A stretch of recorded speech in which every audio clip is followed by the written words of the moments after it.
Good morning दोस्तों। आज हम आए हैं राजौरी के घने जंगलों में। हम यहाँ आए थे औषधीय पेड़ पौधों की जानकारी प्राप्त करने और कुछ नई हर्ब्स खोजने, लेकिन यहाँ जो दृश्य देखकर हम बहुत ही विचलित हो गए हैं, बहुत ही परेशान हुए हैं। आप देख पा रहे हैं कि चारों तरफ आग ने जंगल को समाप्त कर दिया है।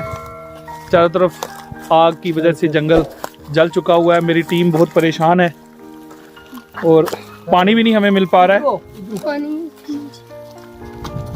आप हमारे चारों तरफ देख पा रहे हैं कि यहाँ पे पूरा जंगल जो है चीड़ के पेड़ बचे हैं, क्योंकि ये फायर रेजिस्टेंट होते हैं। बाकी जो सब टेरेनियन वेजिटेशन है, जो नीचे की झाड़ियाँ, क्रीपर्स वगैरह, वो सब के सब जल चुके हुए हैं।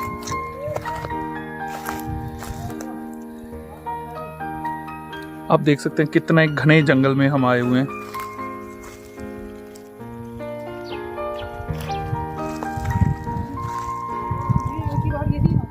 साथ हमारी पूरी टीम, ये भी बहुत परेशान हो गए। मुझे तो बहुत अच्छा हैबिट है ट्रैकिंग करने की, दूर दूर जगह जाने की। तो अब हम कोई ऐसी जगह ढूंढ रहे हैं जहाँ पे हमें घने जंगल में कहीं हमें सब टेरेनियन वेजिटेशन मिले। इन जले हुए जंगलों से हम बाहर निकल सकें, क्योंकि वहीं पहुंच के हम कोई जड़ी बूटी हिमालय की खोज सकते हैं।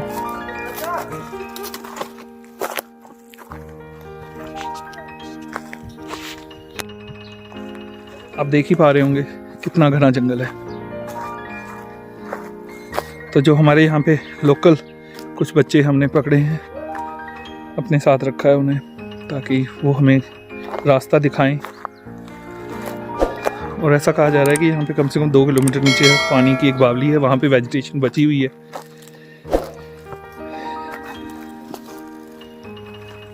ये देखिए सारे की सारी झाड़ियाँ जल चुकी हैं। आग ने सब कुछ जला दिया है।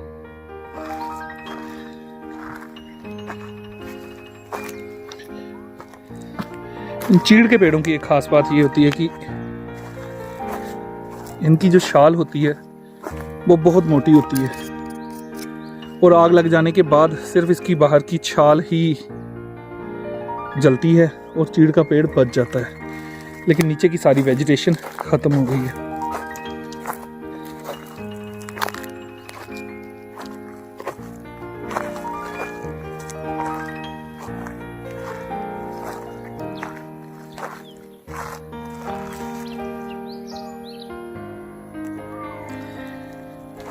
एक बार फिर से बता दूं कि हम पीर पंजाल के राजौरी इलाके में हैं।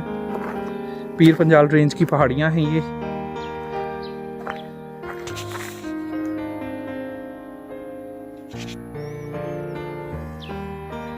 और ये अपने खूबसूरत जंगलों के लिए ये इलाका जाना जाता है। लेकिन जो पाइन नीडल्स होती हैं, जिन्हें यहाँ लोकल भाषा में लोग सरमोए बोलती हैं, ये वाली नीडल्स, ये आग बहुत जल्दी पकड़ती हैं। हालांकि फॉरेस्ट डिपार्टमेंट के लोग यहाँ पे बहुत मेहनत करते हैं लेकिन फिर भी इतने बड़े जंगल में सारे लीव्स को, सारे पाइन नीडल्स को इकट्ठा कर पाना लगभग नामुमकिन होता है। तो आप देख पा रहे होंगे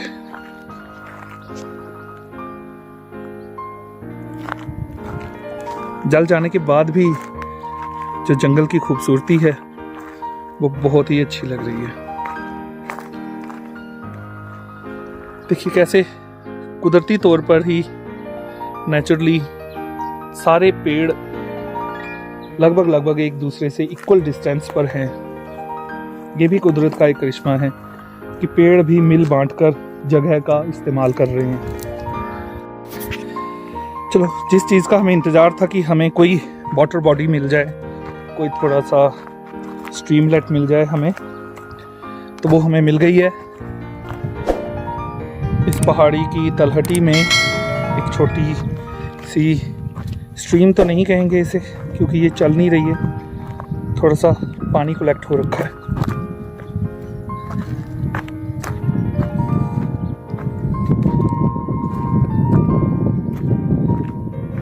देखिए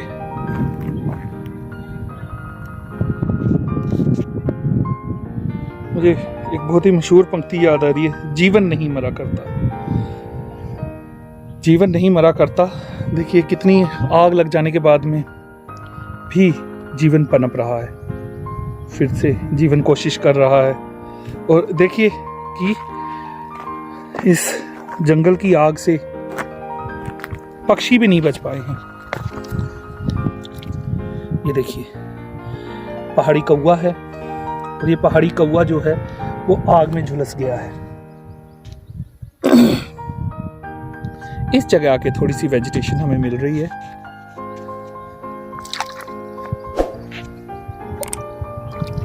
और मुझे उम्मीद है कि आगे अगर आग नहीं लगी होगी या कम होगी तो हमें कुछ अच्छी वेजिटेशंस, कुछ अच्छी हर्ब्स मिल सकती हैं।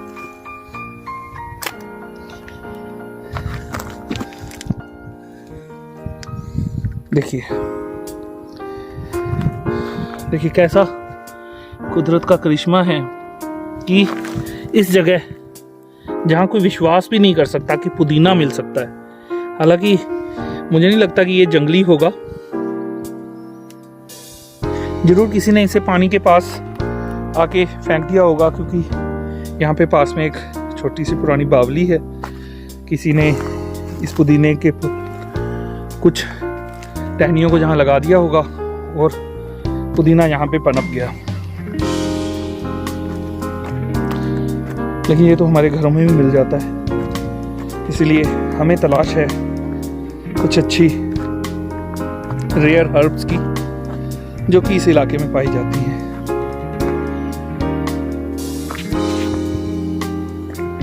अभी तक तो कुछ खास नहीं मिला है। एक मिल्क थिसल है, लेकिन पुदीना बहुत सारा लगा हुआ है। कुछ फर्न्स हैं।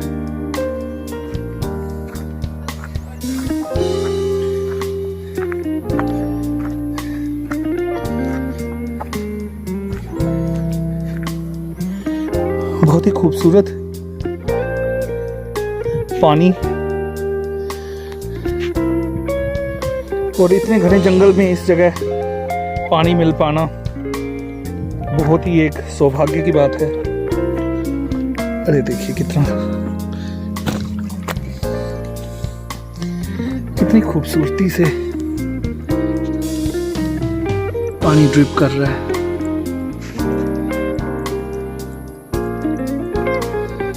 बहुत ही खूबसूरत है।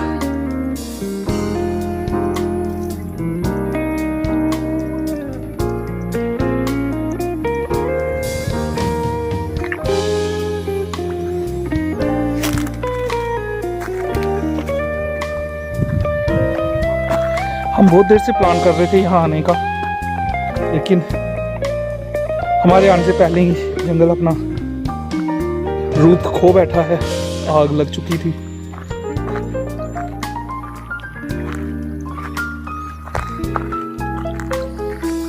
इस पानी के पास जाके देखते हैं कि आपका कुछ बचा हो।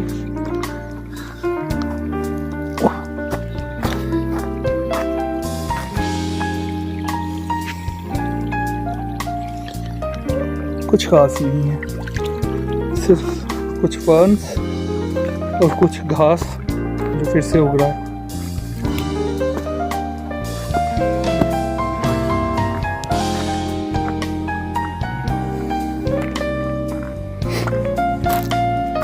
देखिए शहर के कचरे से ये जंगल भी नहीं बच पा रहे। किसी ने कितनी दूर आके कोई पिकनिक वगैरह करने आया होगा और गंदगी यहाँ फेंक के चला गया। जब भी ऐसी जगह पे आए अपने साथ ट्रैश बैग लेके आएं।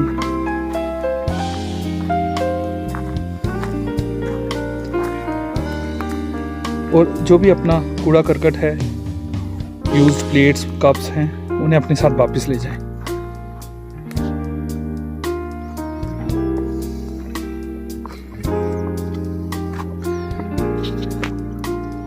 बहुत ही खूबसूरत पानी।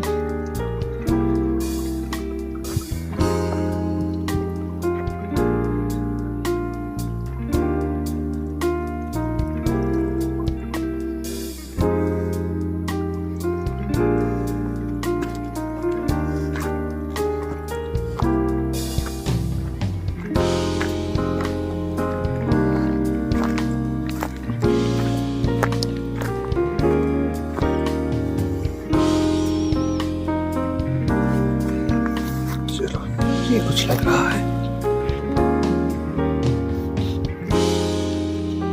हालांकि बस अब हम इसके सैंपल ही कलेक्ट करेंगे ताकि बाद में इसकी आइडेंटिफिकेशन हम कर सकें। अब इसके स्पेसिमेन कलेक्ट कर लेंगे हम ताकि बाद में पता चल सके कि ये कौन सी वेजिटेशन है।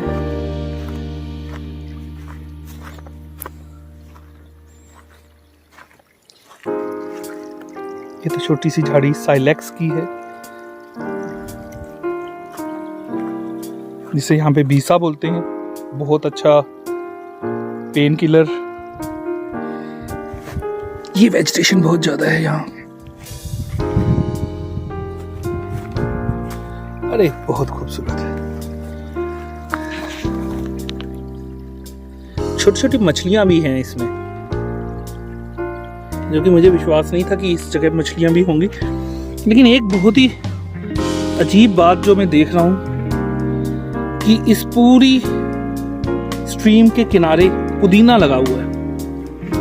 अब ये कैसे यहाँ पहुंचा ये तो पता नहीं चल सकता, लेकिन पुदीना है जरूर। इस जगह भी है।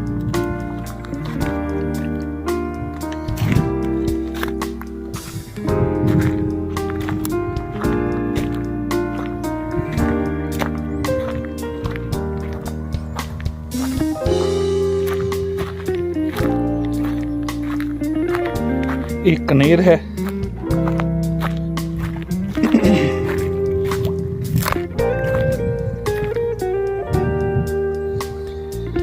कनेर की झाड़ी भी सिर्फ इसलिए बची क्योंकि ये बिल्कुल इस स्ट्रीम के अंदर थी।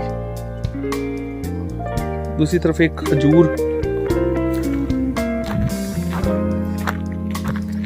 हाँ, खजूर का एक दो पेड़ और मिला है।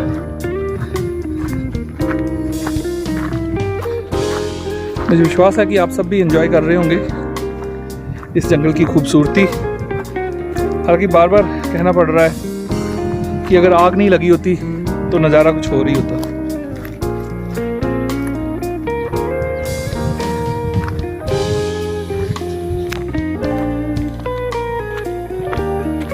इस तरफ भी एक खजूर है।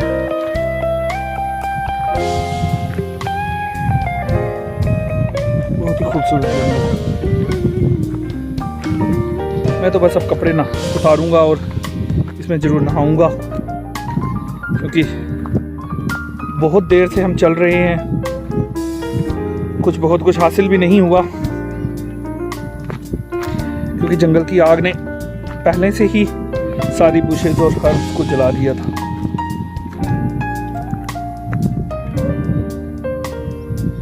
कुछ एक ड्रैगन फ्लाइज हैं और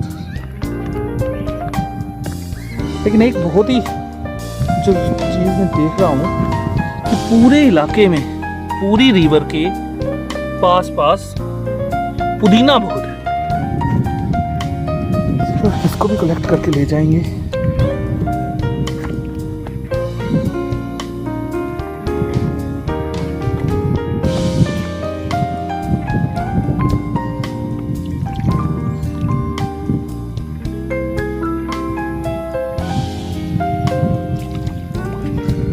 चलो, पिकनिक ही हुई, पर्पस तो कोई हल नहीं हो सका क्योंकि सारी वेजिटेशन में आग लग चुकी हुई है। सिर्फ बड़े बड़े चीड़ के पेड़ ही हैं। पानी कुछ अच्छा लग रहा है, बस सोच रहा हूँ इसी पानी में नहा लूँगा। तो साथियों, थोड़ी देर इंतज़ार करो। अब मैं पहले इस पानी में नहा लेता हूँ, फिर आपसे कंटिन्यू करता हूँ। देखो, हरिवंश राय बच्चन ने कहा है, जीवन नहीं मरा करता।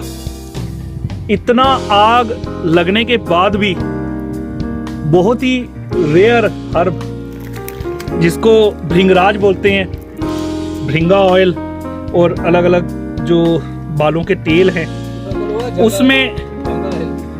उसमें ये इस्तेमाल होता है। और देखिए यहाँ पे एक है, और उसके साथ ही विश्व प्रसिद्ध ब्रह्मी बूटी। इस इसके पत्तों से इसकी पहचान की जा सकती है। देखिए हम बड़े उदास हो गए थे, हमने सोचा कि आज यहाँ हम आए हैं और कोई भी हर्ब हमें नहीं मिलेगी। बच्चों को दिखाएंगे चलो। और ये ब्रह्मी बूटी जो है ये दिमाग के लिए बहुत अच्छी होती है, दिमाग के लिए अमृत के समान है। और यहाँ जो है भृंगराज के छोटे छोटे पौधे हैं, हालांकि इससे पहचान नहीं की जा सकती, लेकिन इस वाले से इसकी पहचान की जा सकती है। इसका फूल जो है वो बिल्कुल पहचाना जा सकता है। ये मेरी मंडली के कुछ सदस्य सचिन जी और अनिल शर्मा जी, ये इस टूर में मेरे साथ आए हैं। हालांकि बड़ी उम्मीद लेकर हम आए थे कि हमें बहुत सारी हर्ब्स मिलेंगी, तो यहाँ हमें एक स्ट्रीम भी मिली और स्ट्रीम के पास बहुत ज़्यादा तो नहीं पर कुछ एक सैंपल्स ही हमें मिल सकें। और पूरी स्ट्रीम के साथ एक बड़ी अजीब बात जो मैंने नोटिस की कि पूरी स्ट्रीम के किनारे किनारे पुदीना लगा हुआ है। अब वो किसी आदमी ने कभी यहाँ पे आके लगाया, क्योंकि ऐसे जंगल में पुदीना तो होता नहीं है और ये बिल्कुल देसी पुदीना है।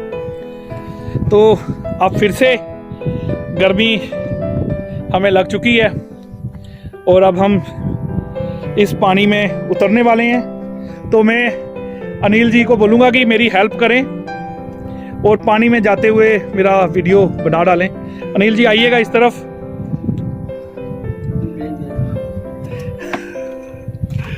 वैसे जो मेरी स्थिति है उसमें यही लगता है, उसमें ये बिल्कुल मुहावरा फिट बैठता है, गई भैंस पानी में। तो अब साथियों भैंस जा रही है पानी में। अब जैसा कि नमस्कार भाइयों, ये हमारे जफर जी हैं और मैं इनका सहयोगी हूँ।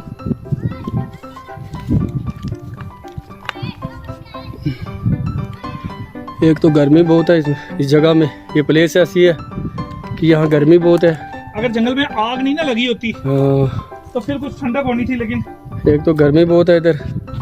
देखिए सर इधर भी करिए, इधर भी करिए। जी जी जी इधर करिए।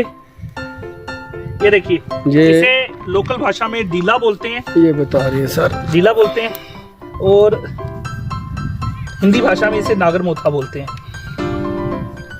इसकी जो जड़ें हैं वो आयुर्वेदिक औषधियां बनाने के काम आती हैं। नागरमोथा डोगरी में इसके लिए कहावत भी बनी हुई है कि धान के खेतों में बहुत होता है, इसलिए कहते हैं कि धान के साथ साथ डीले को भी पानी लगता रहे, यानी कि अच्छे लोगों के साथ बुरी चीजें भी पलती रहती हैं, थोड़ा सा नुकसानदायक चीजें भी पलती रहती हैं। थोड़ा सा पास करिए। हाँ, जैसे कि हमारे दर्शक ये देख रहे हैं, ये नागरमोथा है। नागरमोथा तो ये सर किस लिए काम आता है, किस चीज के लिए? सर देखिए कि इसकी जड़ उखाड़ कर मैं इसे धो के जी जी बताता हूँ आपको। हालांकि इसकी जड़ अभी इतनी, पौधा थोड़ा छोटा है तो अभी इसकी ग्रंथि इतनी ज्यादा बनी नहीं है, लेकिन जो इसकी गांठ है वो डाइजेशन के जी और माउथ फ्रेशनर की तरह इस्तेमाल की जाती है। ठीक है, तो अब वो काम मैं करने जा रहा हूँ कि इसके लिए मैं यहाँ आया था। अब मैं बस डुबकी लगाने वाला हूँ। डुबकी लगाने लायक तो नहीं है, लेकिन चलो काम चल जाएगा। मैं आमंत्रण दूंगा अपने दूसरे सहयोगी सचिन जी को भी कि वो भी आए और इस अमृतमयी पानी में डुबकी लगाएं। तो सचिन जी आमंत्रण स्वीकार करिए, आइए। बहुत ठंडा है, उम्मीद से ज्यादा ठंडा है। बहुत ठंडा होगा। आप कितने में ये हमारे सचिन जी हैं और हमारे सहयोगी जफर जी हैं। इनको इस हर्बल्स के बारे में बहुत ही जानकारी, हमें तो इतना पता नहीं है। हम तो सुबह के आए हुए हैं बस यही जानकारी लेने के लिए। ये हमसे कोई बेहतर ही जानते हैं। ये मैं बहुत सारी हर्ब्स आपको दिखाता। एक्चुअली यहाँ जंगल में भी थोड़ी सी आग लगी हुई है 4-5 दिन से, तो कि एक तो गर्मी बहुत है इधर, तो हमें थोड़ी सी परेशानी होती है इधर हर्ब्स वगैरह ढूंढने में। तो चलो हम भी इनके सहयोगी और साथ में हम भी थोड़ी सी इनकी हेल्प कर रहे हैं कि चलो हमें भी थोड़ी सी नॉलेज हो जाए इन चीज़ों में। और सर क्या कुछ कहना चाहोगे इस पानी के बारे में? पानी बहुत ही अच्छा ठंडा है, क्रिस्टल क्लियर पानी था। हालांकि मैंने इसमें पहले भी डुबकी लगाई, इसलिए गंदा गंदा लग रहा है। ऐसे देखने में लगता है कि ये पानी बहुत गर्म होगा, जी जी, लेकिन पहाड़ी झरनों से आया हुआ पानी बहुत ही ठंडा है, मजा आ रहा है। मैं करूँ, आपने लगाना है? ठीक है, ओके गाइस। आइए आइए sir, Anil sir, by god. बहुत बुरी तरीके से थक गए हैं पूरे दिन की ट्रैकिंग से। हाथ भी बहुत कुछ खास नहीं आया, बस घूमना और ट्रैकिंग ही हो सकी, फिजिकल एक्सरसाइज हुई। अन्यथा कुछ भी ऐसा नहीं मिला कि जिस पे हम कोई वीडियो बना सकें या कोई नई आयुर्वेदिक हर्ब यहाँ से ढूंढ सकें, कोई नई चीज़ आइडेंटिफाई कर सकें। बस अब पैकअप करके वापस जा रहे हैं, फिर कहीं जाएंगे किसी नए जंगल में। अंत तक साथ बने रहने के लिए बहुत बहुत धन्यवाद।